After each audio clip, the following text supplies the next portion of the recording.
Hey everyone, before we dive into today's discussion, let me tell you about TractorZoom's Anvil Pro. It's been a real game changer for some dealerships.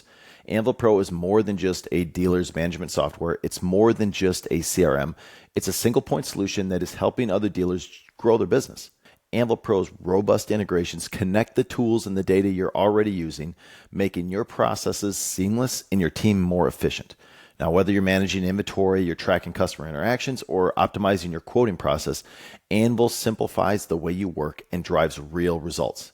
If you are at all curious on how good this could actually be, just go to TractorZoomPro.com, click Request Demo, and you can see for yourself. Let's get to the show.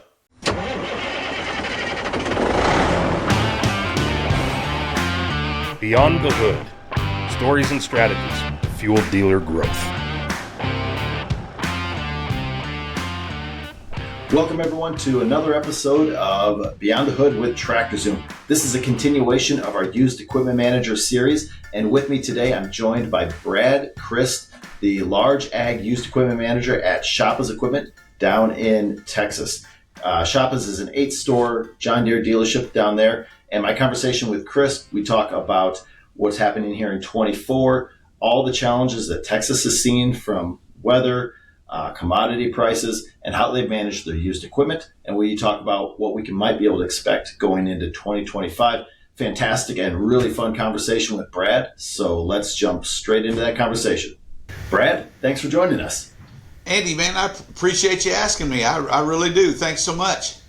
Good. Well, I'm really interested to get your perspective. We've done kind of a used equipment manager series, and we made a point to have red representation, AGCO representation, and now John Deere representation. And the way that it worked out is, we've got people from essentially all the different corners of the United States. And I think you guys down deep in Texas have a very unique perspective and certainly unique weather the last couple of years. Yeah, we have had a very different perspective probably than most of the United States. Where we're at down here, we are southwest of Houston by about 2 hours here at the El Campo location, which is our headquarters. But we've got our farthest southern store is our Victoria location, and that's about, kind of for perspective, that's about 3 hours from the border. So we consider ourselves South Texas, but we're not deep South Texas. The deep South Texas is the Corpus area and then like the Rio Grande Valley down there. So if we talk about the valley, I'll be kind of referring to the Rio Grande Valley down there. That's down right there on the border. So, and it has been unique. It's been unique with droughts. It's been unique with hurricanes. It's been unique with the timeliness of the hurricanes. It's been a very, very challenging year for us, above and beyond the commodity prices that we've had. Okay. Yeah. So actually first, how about you take a second to introduce yourself and how long you've been with Shoppa's and a little bit about your background. But then I want to pick up right back there because I want to talk about some of the challenges we're facing. But let's first, let's learn a little bit about Brad. Okay. All right. Well, you might be bored to tears, but no, my name, like you said, my name is Brad Crist. I've been here with Shoppa's Farm Supply going on 19 years, and have been in the sales department the whole 19 years, and we've seen our stores grow from 4 stores to 8 stores all around the upper Gulf Coast of Texas, and then we've got 2 that kind of navigate a little bit more towards Central Texas that are more of our hay and our small tractor stores. So we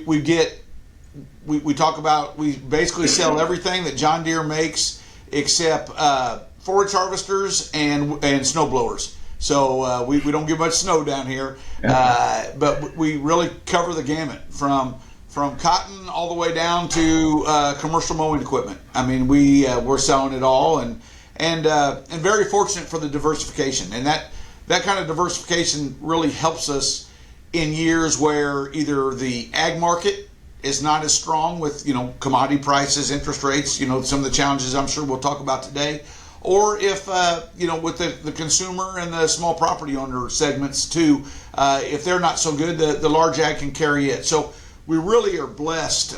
When I look at the Midwest where it's all large ag, the diversification has been a good deal for us. Brings on different challenges, but it is very that diversification helps us when maybe one segment's not as strong as the other. Yeah, well, and if I could choose two pieces of equipment to not sell for two totally different reasons, it would certainly be forage harvesters and also snowblowers.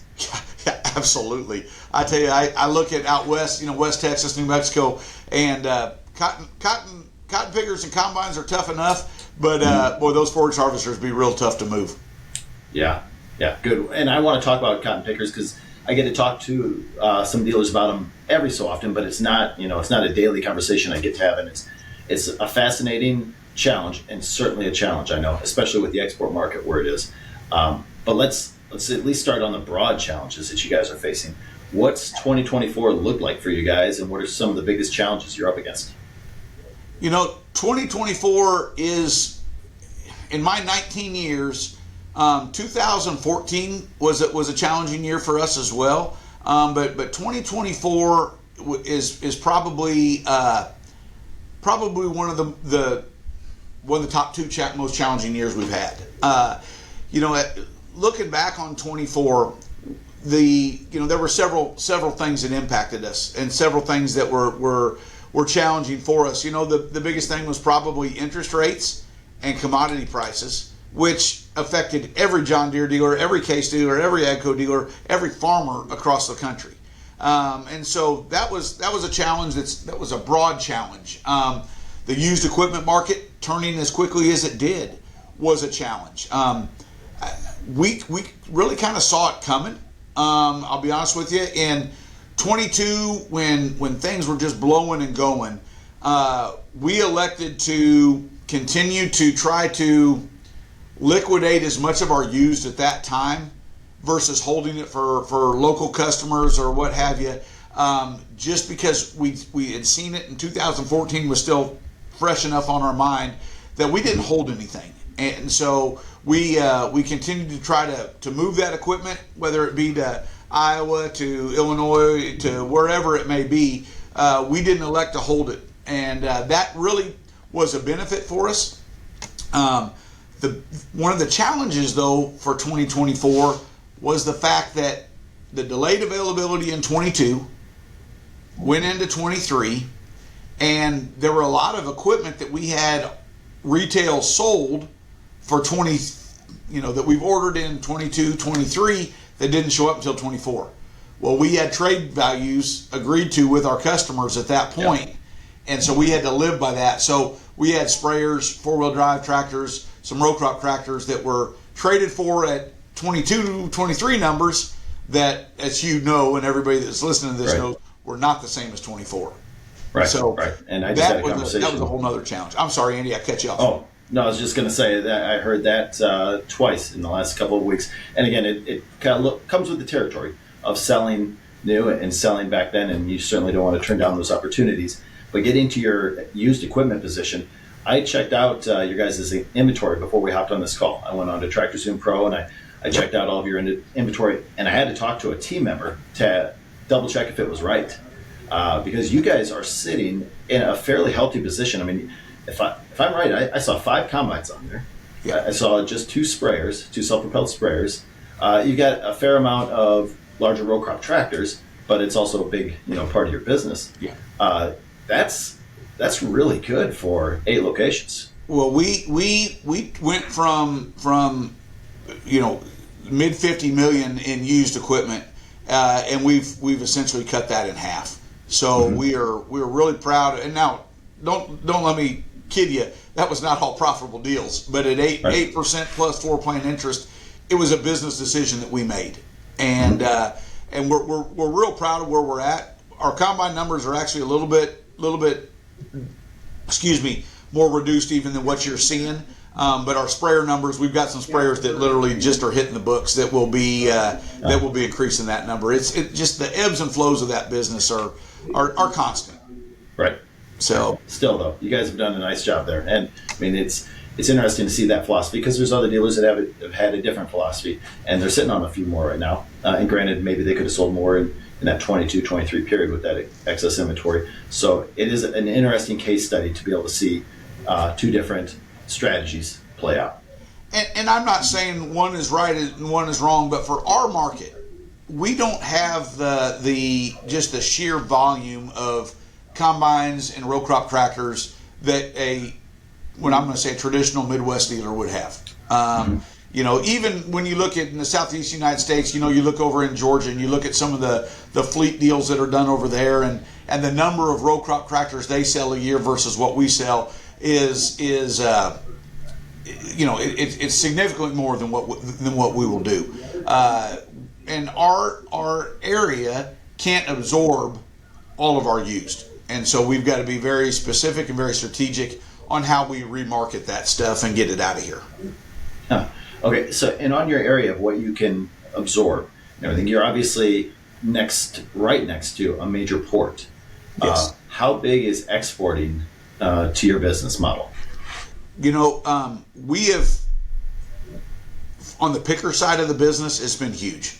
It's been huge to be able to get a picker to Houston or Galveston for $1,500 versus bringing one in from the Delta at $6,000 or $7,000 is a big competitive advantage right there. So that port business, and you take the fact that we are next to the fourth largest city in the country too. I mean, Houston is in our area of responsibility. So we have that opportunity too, with so much import-export business coming out of Houston and so much diversification with the cultures in Houston, and the Chinese population in Houston, the Brazilian population in Houston, the Ukrainian population in Houston. I mean, there's just a plethora of nationalities there that 9 out of 10 of them are kind of wasting your time, but that one comes through and you develop a relationship, and next thing you know, you've got a good contact and you're able to move some stuff overseas. Right. And it just takes a handful of those good contacts that you can rely on. Yes, and you've got exactly. export market. You asked about challenges and even more so. So prior to, or let me back up. Excluding the change in the used equipment market, excluding the interest rates, we're still going to farm and we're still going to plant, and we had great planting moisture. Now keep in mind, we've got guys that will plant corn in January, which always, which always makes me laugh thinking about, the ground's still frozen solid most other parts of the country, but we're fixing to plant corn into January, and by Valentine's Day things are rolling, and so we're planting early. We had great submoisture, and everything was just rocking along. We got our corn in, we got our milo in, we got our cotton in, and we were looking at probably some of the best yields across the board for all crops that I've seen in my 19 years. And so we were very excited about the opportunity, and now to kind of put it in perspective, our corn yields, we probably would have averaged somewhere between 160 and 180, which is, now keep in mind, that's predominantly dryland corn. And so that's a very good yield for us, and because our input costs, whether it be rent or water or they're just not the same as, say, West Texas or other parts of the country. Right. So those yields were looking really, really good, and we probably could have pushed them 200 for some different growers. Our cotton, you said were, sir. You said those were looking good, right? Yeah, there's a butt coming up here, right? Unfortunately, there's a big butt coming up here. Our cotton, we had some cotton that was going to make 4-bale dryland, which is unheard of. And unfortunately, at 70-cent cotton, you need to make those kind of yields to make it pan out. But we were ecstatic, and there's a reason why farmers have that philosophy of, we don't count it till it's in the bin or until it's been ginned. And this year was we saw it firsthand in the upper Gulf Coast of Texas. So Hurricane Beryl hit us July 8th. We were starting to shell corn, and some guys towards Victoria, they got theirs out because they were early enough. But here in Wharton County, Jackson County, which where we were a direct hit of the storm, we had not really started harvesting corn, and that 185, 200 bushel corn was ready to harvest. and we took a hurricane. Our Does cotton, that just lay it flat? What happens? yeah, and so it did. It just in a lot of cases it laid it flat. And I know with Iowa derechos, and I know some customers of mine in Missouri that they battle some wind gusts that come through there and will lay corn flat. Well, we were pretty well laid flat, 100%. And so at that point, the hurricane hit, and we were kind of ground zero. Our Bay City store was ground zero, and everybody's just kind of like, what do we do now? So we ordered some corn sweepers that we'd never sold down here. Brought those in. That helped tremendously. We still, a lot of guys had to shell their corn and go one way versus back and forth. Right. The other thing about that, and I probably need to mention this, we bed up everything down here for the most part. Okay, so there's no cutting across the row, okay, like you maybe could in other parts of the country where you plant flat. We're on 38s, 40-inch beds for the most part. We do have some guys that are ultra narrow row and they plant flat, but for the most part, we are bedded up, and so cutting across or even at an angle is kind of out of the question. Work. Yeah, it wouldn't work. That had to take forever to harvest that corn. To get that corn or cotton or milo, any of it. And so we got to kind of go up and down the row. And it was a long harvest. Corn heads were down in the dirt. It was a great parts year because of it. I can imagine all the rocks that went through those combines. Well, fortunately, it's not rock. We don't have any rocks, but just the dirt and running snoots into the ground and folding the snoot back and that kind of challenges because they had to go so low. So, even with that said, with all that struggle and all that increased input of diesel and everything else and hours on equipment, we still averaged in Wharton County about 149 to 155 bushel. So we were, which is not what we wanted. But to get that corn was really unbelievable. Right. So the cotton, it just twisted it up. It wasn't ready to pick at that point, but it just twisted the cotton up. And there was talk about, well, will we even harvest? So we go from 4 bale cotton, which is 2,000 pound cotton, to wondering if we're going to just shred it all down. And knock on wood, we didn't. The cotton kind of turned around. The cotton kind of came out of it. And we still picked. Now the grades weren't quite where they needed to be, but we still picked a lot of 2.5 bale cotton, which is remarkable for what these crops went through. Huh. Good. Good testament to your guys' farmers too. That couldn't have been easy.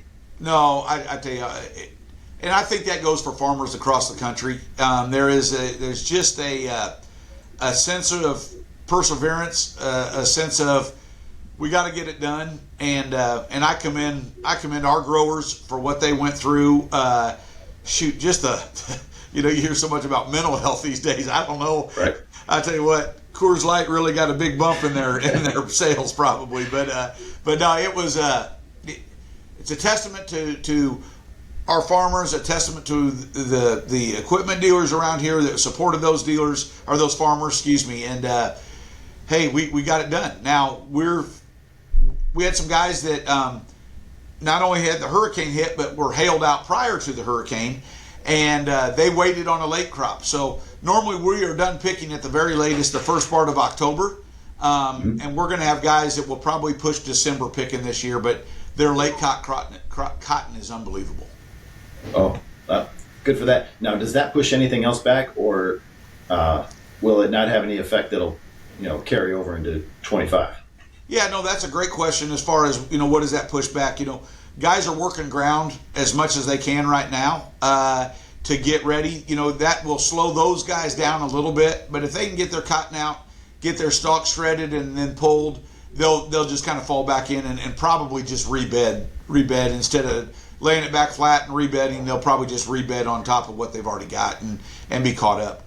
We're so doggone dry, Andy, right now that guys are having to stop field work as it is just because there's just no moisture. Yeah, and we are sitting the same way. I mean, I think it was probably March up here in the Midwest, we were bone dry, level 3, level 4 drought in some areas. And then we got just a deluge in the spring. And we thought we were all fully replenished, and then it turns off. And we are back to dust. We're not going to do a lot of tillage work this fall just because too afraid of the erosion that's going to happen. Yeah. And you kind of, as we were visiting before, you think about farming practices from the 1930s, and I thought that was a great point you made. You can see how there'd be a dust bowl, just as dry as it is. And, I don't know. I know the central part of the United States was in a severe drought. I've got some good customers in California that do some permanent crops, but also do a lot of cotton too. It's just bone dry there too, and they're praying for the snowpack in the mountains, so they've got water for next year. Yeah, yep. We'll take anything that we can possibly get, but it's pretty widespread. We're needing that down in the valley. We talked about it a little bit. Sell it to a lot of guys down there on the U side, and a lot of vegetables down there that take a lot of water. And the Falcon and Amistad reservoirs down there that we share with Mexico, they're depleted. And I tell you, the only thing really right now, and we're just about past that season, but we really almost needed a hurricane to go up that river and just unload to fill those reservoirs, because it's terrible dry from Mexico all the way up. Yeah, that's something now that we'll be watching. Do you know how many dealers have ever told me, I wish I didn't have this good of data? Zero. None have ever told me, because today, clean data is like a well-organized shop. You can do so much more. You waste less time. You find the tools that you need. You just get the job done faster because you've got the right tool for the right job. This is one way that TractorZoom is helping dealerships like yours grow. We are not just providing intelligent workflows. Our system is ensuring your data is rock solid. With trusted, accurate data driving every decisions, now you can streamline inventory. Now you can improve customer follow-ups and nail quoting processes without second-guessing those numbers. It's all about working smarter, not harder. If you want to see what Anvil Pro can do for your dealership, just visit TractorZoomPro.com, request a demo today, and find out for yourself. Let's get on with the show. So flip this around a little bit, though. Positive trends, whether it's stuff that you're seeing here at the end of 24 or even looking forward into 25. Is there anything in your guys' area that's looking up? Yeah, absolutely. There's several things that are very positive. The fact that we harvested what we did harvest is a real plus. I think there's a sense right now that if we could make it through all the challenges that we had in 24, we can make it through anything. And there's a sense of optimism there, not only for growers but for dealers as well. So there's a lot of optimism there. I think that we're seeing the used equipment market. I personally feel like we've hit the bottom, and we're starting to see a rebound. I'm seeing combine prices increase a little bit, which is needed for everybody. It's a little bit like oil prices. When gas is cheap, everybody smiles, but really as an economy, we need oil prices to be strong, and we need used equipment prices to be strong as well. Right. And I've seen that again. I think I had a webinar a couple weeks ago and we're showing that with combines. I do agree with you that I think we're near the bottom on those, and in row crops, four-wheel drives, at least up here in the Midwest, we might have a little further to go, but I think we're close to realizing the new bottom, and then we'll just kind of work from there. Yep. I think so too. So that's positive. There's also, and I'm probably going to call it the wrong thing, but some sort of stimulus that apparently is in the House and the Senate right now. Yes, this Farm Act. Yes, and the numbers I'm seeing are can be really beneficial. I don't want to say the numbers because I don't know that I'm exactly right, but what I'm hearing from growers and from some people around here, but the dollars for cotton acres planted, the dollars for corn acres, for us rice. We have rice down here as well. Milo. We really don't do a lot of beans, but that can really help a lot of our guys be a big shot in the arm and affect the entire ag industry, whether that be obviously the farmers and growers, but ranchers, dealers, fertilizer dealers, custom applicators. I think it's going to help. It's going to help everybody across the board. Good. I'm glad you mentioned that, and I think I don't have the numbers all on top of my head, but I do remember seeing $200 an acre for cotton 207 for cotton is what I've seen. Yes. Yep. And again, it's still got to go through corn. It's got to go through the Senate, the House, but voting for a stimulus package like that is a popular thing, and I don't see a lot of people shooting that one down, especially considering the election year that we're in. There will be, will it be scaled? Will it tap out on acres, tap out on entities, and regardless, that money is there to help, and it's sure better than not getting anything, is what I've been telling my guys, and so that's very positive. And there's a hurricane stimulus that will affect a lot of Texas, Louisiana, Georgia, probably even into Arkansas. That when that storm went up the river, and maybe even clear up to the Boot Heel, Missouri. I've obviously North Carolina and some of those states that have been hit so hard, Florida. But there's a hurricane stimulus that apparently will go hand in hand with that. And I think if those two can be linked together, what I'm being told is we'll probably see that in calendar year 24. That was going to be my next big question for you, because I think the Farm Act alone will make a big difference if it happens in 24. I think if it delays the actual payment for those farmers, and most do go cash basis, if it goes into 25, I was curious, do you think it'll have as big of an effect on the equipment world, or do you think it'll just kind of be, diluted? No, I don't. I think it'll affect it, whether it's 24 or 25. There comes a point where, you look and say, okay, I've got these, and this is really going to show a difference in farming in the South versus the Midwest. But I'm running 8430s or 8335Rs, that have quite a bit of hours on it, and yes, I put an engine in, or I put a transmission in, or I do. Well, that tractor, and our guys realize that tractor's still worth what it's worth, whether it's got that new engine in it or not. I mean, when I trade for a tractor, I expect the engine to be good, or right. I expect the transmission to be good. So when you tell me, oh, I've got a new engine in it, do you really want to keep that tractor that much longer to pay for that engine? And so I think whether it's in 24 or 25, guys are going to say, I've got to control my repair bills with warranty. And, that's one of our strategies is we put full comp, 5-year, 5,000-hour warranty on 99% of all our equipment. And if I bring a tractor in from Greenway or something like that, and it doesn't have warranty on it, I'm going to add it. We feel like that is a huge advantage for us and takes that uncertainty out for our customers up to 5,000 hours. And so that has been, we feel like it pays for itself. Yeah, that's a good differentiating strategy. And I just had another talk with a dealer last week that, the numbers weren't exactly the same and not in your guys' region. But again, he was kind of sticking his flag in the ground on adding on that warranty, that extended warranty on what goes through their doors. I think it's huge on pickers, for sure. And you can't get 5,000 hours on pickers. You can get 1,500 engine hours, full comp warranty.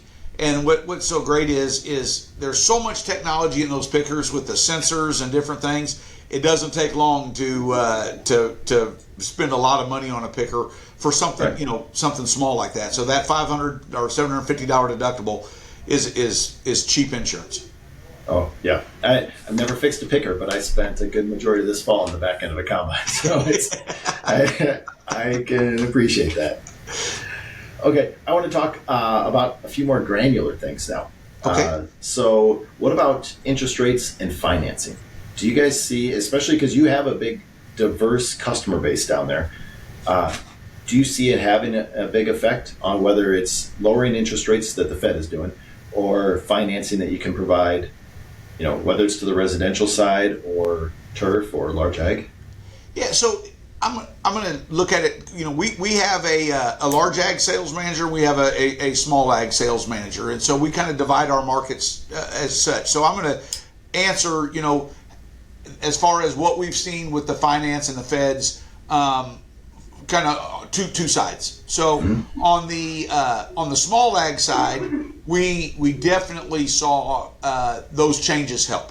and drive some more business. Whether it was still supplemented by deer some, but we definitely saw those interest rates and that lowering by the Fed continue to help that business. It just made, a program rate, instead of being 4.9 on a baler, when the Feds came down, it went to 3.9 on a baler. And so that definitely drove that. On the large ag side, especially the used side, we never sold at regional rates. We were always using a pool fund or some kind of incentive to drive that. So on the used side, I don't know that our customers saw that as much when you start talking about the used large ag, because it was so much incentivized anyway to try to move that stuff. Yeah, that's good perspective. Okay, changing topics. And on your inventory, I saw you guys have a bunch of planters, and knowing all the different types of seeds you guys are putting in the ground, your diversity of planters has already got to be some of the broadest that's out there. Throw on upgrade kits on top of that. How do you, or do you even attempt to put values on used planters? Knock on wood, at this point, we haven't had the upgrade kits, whether it be through Deere or through Precision Planting, that have come in on trade to us. It's amazing, because I know other parts of the country, it's huge. Right. And for us, we haven't seen a lot of it. We've had many conversations about it on how we trade for that, but we haven't had to broach that subject just yet. Deere's ExactEmerge that has come out, we've sold a lot of those new planters versus upgrading somebody, because we've got those guys that are looking for their 12-row 38 planter with 3 bushel boxes and maybe hydraulic drive versus transmission drive. So, and Andy, I would also say this too. For like on an E-drive planter, not an ExactEmerge, but on an E-drive planter, we were seeing somewhere between 98 and 99.6 singulation on those planters. Okay, for the kind of corn we raise, and for the wide row that we're on, that upgrading that planter is not going to swing the needle that much, and so. We don't see a lot of our guys are content with where they're at right now on that singulation. You go with a hydraulic drive, it drops a little bit more. You go with a transmission, it's going to drop it a little bit more. But with our yields, it just doesn't swing the needle enough where we see a whole lot of that the upgrades being available. We have had some guys that have put independent hydraulic downforce that have helped. Some row cleaners, hydraulic row cleaners, or pneumatic row cleaners, but all in all, we haven't had a whole lot of upgrades. I think it's probably coming, but it's just not here yet. Mm-hmm. Yeah, that's interesting to hear, and I'm at least reassured by the fact that those farmers are looking ROI. I mean, they see that it is an investment, and they're also looking at the output. And you're right that precision, if it's done right, that it should increase your yields by 1%. But also, and even for our farm here, we're flat. 1 square miles, everything is very homogeneous, and so the potential benefit is less, just because there's not the variation that we have to deal with. And again, it's kind of good to hear that your farmers are at least thinking of the ROI piece of it and analyzing it. Yeah, absolutely. A hot topic for us down here is controlling input costs, and probably like everybody. So when they're looking at what they can do to increase profits on their farm, it's more like limiting trips. It's more like how am I putting my fertilizer out? Am I using? We have very little anhydrous, but we do have some. Some guys that swear by it. We have a lot of guys that will throw out dry. We've got a lot of guys that will put stuff out with Montag. So down the road. So we're looking at a lot of different ways. Got some guys that have done some liquid. We look at a lot of different ways on how to control those costs by minimizing passes or changing our farming practices. I shouldn't say changing, tweaking our farming practices. Some of those guys that have gone flat, They're running DB planters, and they're planting their corn on 20s and planting their cotton on 40s with the same planter. And so now, granted, they're not bedded up like a lot of our guys, but they've gone flat, and they've controlled costs that way. They've gone to a high-speed disc and minimizing passes. So controlling our inputs right now is probably the biggest thing that we have found that can swing the needle. Yeah, good. It's interesting to hear you speak of it as a true partner to the farmer, because I mean the pronouns you're using of like we trying to control our costs, and that's good to hear you from a dealer standpoint of sitting on the same side of the desk as the farmer and helping them make those decisions. You know, it really is. I mean, being in sales, you know, people always tease you, oh, you're a car salesman or this or that, and quite honestly, the relationships that we have, and I'm going to say we as a John Deere dealer, or not even John Deere, as a dealer network, as farm equipment dealers, and whether that's Red, Ag, or Agco or Deere, there is a relationship there. You know, a lot of times we live in small towns. We go to church with these folks. Their kids are on the football team, or they cheer with our daughters, or whatever it may be. There is a relationship there. And their success, our success, hinges on their success. And, you know, quite honestly, their success hinges on ours. We've got to be able to be successful as a dealer to be able to provide the parts and the service that they need and require to stay farming. So it is such a relationship deal. And you know, without sounding hokey, I don't think there's anything I'd rather do just to have that relationship with our growers. Now, hey, that doesn't mean, just like my wife tells me how it's going to be a lot of times, these farmers do too, but you know, you're able to work through those things. Right. I can relate to that. And of all the industries I worked in, this is by far the most enjoyable. I think those relationships just pervade throughout all aspects. Yeah. Good. Okay, so I want to shift gears here a little bit and just talk a little more philosophical. Let's bring it to there. You know, is there something this past year, because you said 2024 was probably the second most challenging year you've been through. Yeah. Is there something, though, that you can take away from this year, that you've learned this year? Yeah, I think what I've learned is, even though the change did not start in 22, we knew it was on the horizon. But once that switch got flipped, I don't know if I learned it or was reminded how quick this market can change. You know, the biggest difference between 14 and where we are now in 24 was the interest rates weren't as high in 14 as what they are for like floor plan interest and different things like that. So I think the thing that I learned or was reminded in 24 is how quick this market can turn. You know, you take a perfect storm, you take commodity prices, you take a glutton of used equipment on dealers' lots, and you take interest rates, and it was just the trifecta, and it was just like, doggone, how do you know, you get nervous, Andy. I mean, you can attest to this. You get nervous on putting a value on something because you don't know how it could be right today, and you could miss it by $30,000 tomorrow. Mm-hmm. Good. So yeah, the different markets were changing at different times and fast. And now here's a shameless plug.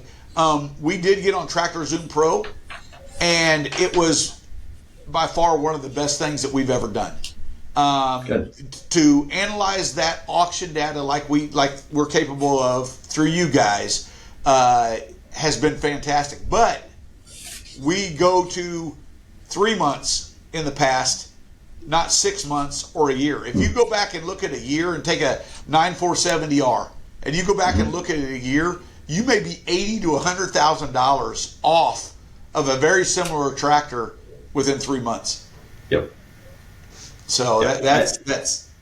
I stopped using the 6 month filter, and I would only go back. I would look at 30 days and to see if I had enough sales.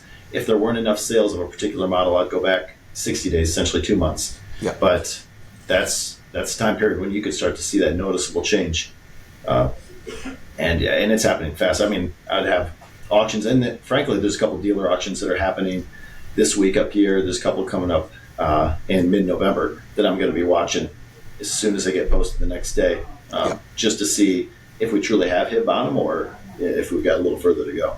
Yeah. No, I you mentioned that, pardon me, you felt like row crop crackers still could come down a little bit. For us down here, we've kind of hit the bottom, and now we might have been we probably were selling a little bit cheaper than the Midwest prior, but we are starting to see it rebound, and I think that's exciting. Good, that is reassuring. Okay, last question for you then. One of the most helpful pieces of advice that you've ever received? Oh man. Probably one of the most helpful pieces of advice I've ever received. Don't take a laxative and a sleeping pill at the same time. That's fantastic. No, I messed around. That's good. Now, I'm not going to be able to, because we're meeting next week at Nashville, I'm not going to be able to look at you straight in the face. You lost what little respect you had for me is all gone now. I think that probably the biggest piece of advice would probably be stay in this, and our owner Chris Shapa is the one that told me this, is stay focused at the task at hand, but don't be so have your blinders on so much that you can't look ahead of what's coming. And for all of us that are in the used equipment market, it's been a tough year. Everything you thought you knew, you found you didn't, and everybody at the dealership's looking at you like, man, what are we going to do to get this stuff going? And that's what Chris was telling me is, hey, we've got to get through this, but it will get better. We will get back. We all say it's cyclical and we all know it, but when you're living it at that time, it's hard to remember that. But that was just something to remember. There's better days. Yeah, that's a fantastic piece of advice, and one that I don't know if you've ever met Dwayne Kautzman. Used to work for Hudson. He's helping us out a little bit now with strategy, but he was talking to me about that exact same concept, and that's what spurred the whole idea of this podcast. Was he's like, you can get so entrenched in what you're doing, your head's under the hood all the time, and you're just working in the day to day. And it was his exact quote. He's like, you got to look beyond the hood every once in a while. Kind of have that eagle eye where one's focused down below, but one's looking at the horizon. And he's like, otherwise, you look up and you realize, oh crap, like you don't see what's coming at you, and then it's too late. Yeah, for sure. And another thing, this is not so much advice, but I think having that dealer network, like we're going to see in Nashville here next week, I think, if nothing else, a sounding board with your compadres and and being able to move equipment back and forth and bounce ideas off each other. I think in 24 that was a bigger deal than it's ever been, and these I think we all realized we got to have each other to absorb this used equipment. I think that was a big thing too. Yeah, but I think that's always been important. It'll be really important going forward with lower inventory levels to help your farmers find the equipment they need, even if it's not on your lot. I think it's going to be a big deal here in 2025. Yeah. Good. Well, Brad, I really appreciate you jumping on, especially the timing that it is. It's close to Deere's year end. We've got this trip up to Nashville next week, so I really appreciate you giving the time and hopping on the podcast. Well, I talked your leg off, and I'm sorry about that, but man, it was a good visit, Andy, and I look forward to seeing you here next week. Absolutely, first round's on me. That's always the cheapest round too. So it is. Yep. Andy, I appreciate you. Yep. Likewise, Brad. Thanks and take care, and for all of our viewers and listeners out there, thank you for joining us for this episode of Beyond the Hood with Tractor Zoom. Stay tuned, and if you haven't yet, make sure you like, follow, subscribe so you don't miss future episodes. Andy, I had one more thing for you. I'm sorry. Yes. Iowa State's undefeated. You got to be feeling really good right now, don't you? I'm a Hawkeye, but I will say, unless you knew that, you'd be jabbing at me. But no, Iowa State is undefeated, and as long as the Cyclones aren't playing the Hawkeyes, I will certainly cheer for them. I've got a lot of friends there, so we are, vicariously, loving that as well. So I'll take what I can get up here. That's it. Okay. On that note, though, take care, everybody, and we'll see you on the next episode.